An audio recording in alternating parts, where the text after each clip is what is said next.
If you love movies and movie discussions, you've come to the right place. Who am I, you ask? I am the Wiz, and I'm here to review the 2005 road trip comedy drama Everything is Illuminated, starring Elijah Wood, directed by Liev Schreiber. This movie got very little marketing when it came out in 2005. I remember when the trailer came out for this around that time.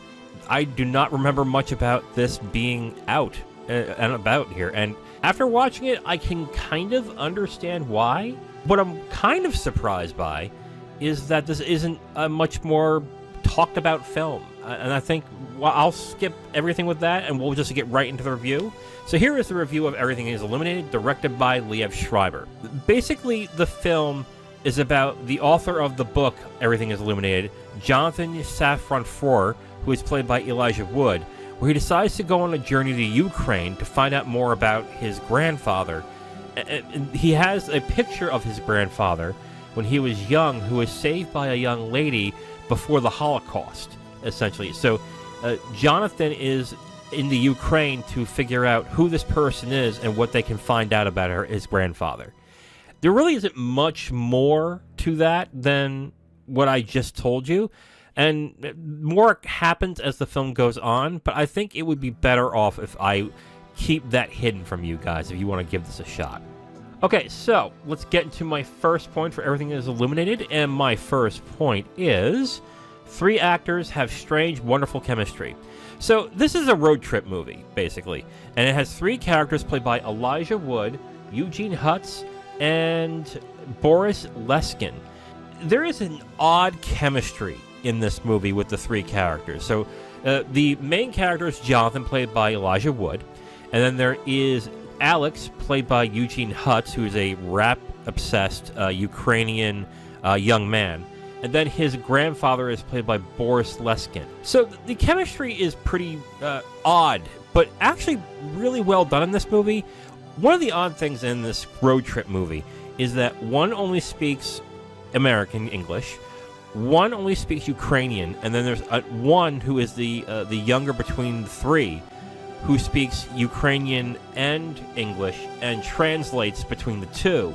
You're kind of led to believe that the translator isn't saying everything that is being said, which at times can be kind of frustrating, but it actually kind of works to help flesh out the character of Alex in this movie. I think all 3 do very good performances. Boris Leskin is very good in this. Eugene Hutz can be annoying at times, but he plays his character really well. And I have to actually give a lot of credit to Elijah Wood in this movie. Elijah Wood plays a character that is very stoic, but very exacting. This is the type of person that you would usually have play a serial killer. Someone who you know is so odd and so exacting, he's going to do something and it's going to hurt. It's going to be really scary. But he plays him very gently in this movie, and I really did like his performance. But Elijah Wood does a great job in this movie and has a great performance in this. The chemistry with these 3 is so well done too, despite the fact that they all speak different languages and they treat each other very differently throughout the entire film. The bond that they do have, while very subtle, is actually very potent in this movie, and I definitely enjoyed that aspect of the movie, even though it wasn't really a main thing with the film, but it actually worked very well. Second point, visuals are muted yet oddly beautiful. When I saw the trailers and the commercials for this movie, the first thing I thought about was Big Fish.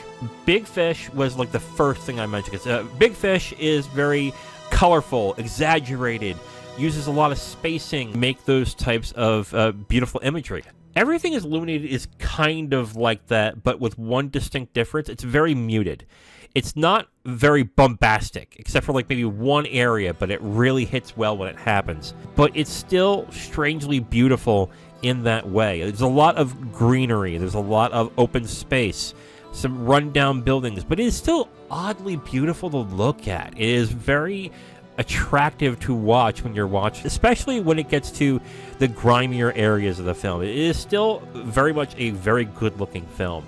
I think Liev Schreiber did a great job setting up scenes in this movie, and it's kind of shocking that he hasn't directed another movie At least I don't think he has. He might have directed a few episodes of Ray Donovan, and I'm not sure.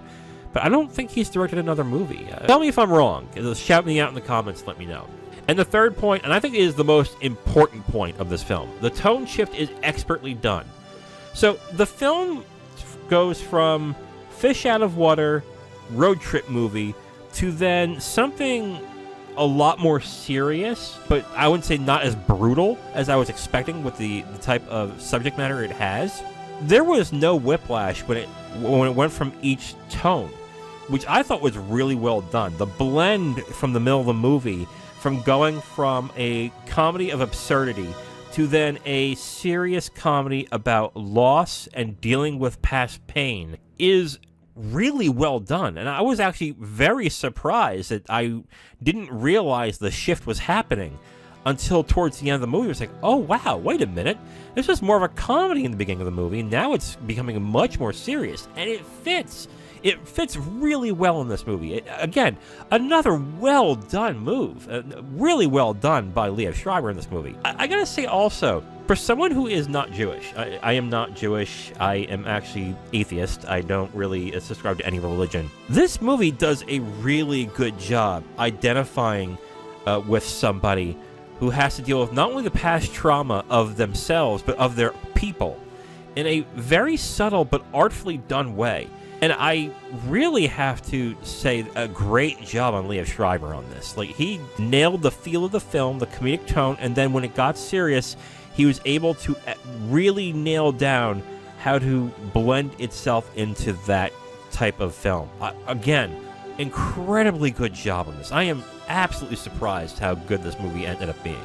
Okay, so who do I recommend this for? I recommend this for people if you like odd road trip movies.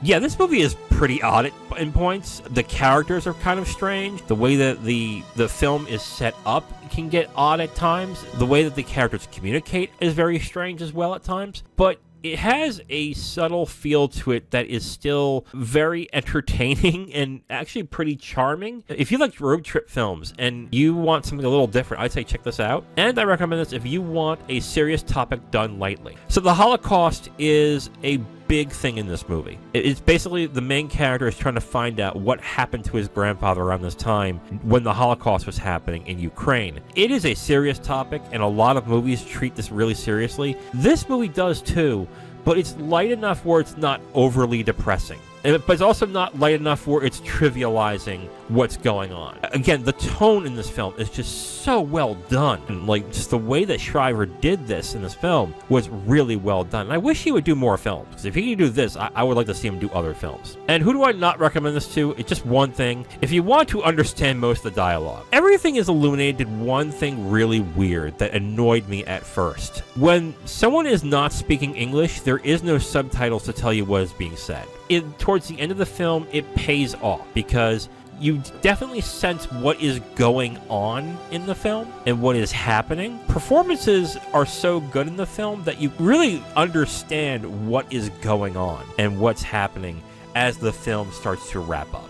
But if you want to know exactly what's going on in a scene, there are scenes where it's just Ukrainian people talking, and you don't hear anything. You don't get to know anything of what's going on unless you speak Ukrainian. So if you are annoyed by that, then I would say maybe steer clear. But you are missing a pretty good movie. Overall, I recommend Everything is Illuminated. I was surprised how good this movie was, and I was pleasantly surprised by how good this was. I didn't hear people saying it was a really well done movie, but I gotta say, this was a very good movie. I was really surprised at how good this was. Beautiful visuals, the performances are great. I think I want to give more of a shout out to Eugene Hudson's performance in this movie than Elijah Wood, but Elijah Wood was very good as well. I will say this, I am surprised I don't see Liev Schreiber directing more movies. I understand this didn't make much money, but he is clearly talented with what he did in this movie.